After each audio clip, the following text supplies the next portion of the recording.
Kitchen అనేది చాలా ఇది అక్రాలిక్తో డిజైన్ చేసాము. చాలా మంచి ఇది వచ్చి పీచ్ కలర్.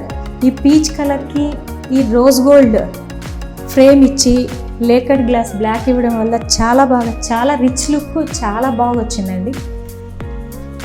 ఈ ప్రొఫైల్ గ్లాసెస్ అనేటివి కానీ ఇది అక్రాలిక్, కంప్లీట్ అక్రాలిక్ అండి. అండ్ కింద వచ్చేసి బేస్ యూనిట్ ఇక్కడ ట్యాండమ్ బాస్కెట్స్ ఇచ్చాం, ఎస్ఎస్ బాస్కెట్స్ అండి. ఇక్కడ వికర్ బాస్కెట్స్ ఇచ్చాం. మనం ఇక్కడ చిమ్నీ ఇచ్చామండి. ఈ చిమ్నీ ఏదైతే వాల్కి వెళ్తుందో అదంతా కూడా క్లోజ్ చేసాము. ఇలా ఈ షేప్లో కట్ చేసి మరి చాలా నీట్గా మనం ఈ చిమ్నీ బ్యాక్ సైడ్ అనేది క్లోజ్ చేసాము. దానివల్ల మనకు అసలు ఇక్కడ చిమ్నీ ఉన్నట్లు కూడా కనిపించదు జనరల్గా. చాలా గ్యాస్ ఇవి చిమ్నీ అండ్ హాబ్ రెండు కూడా మనం ఫ్యాబర్ ఇచ్చాము.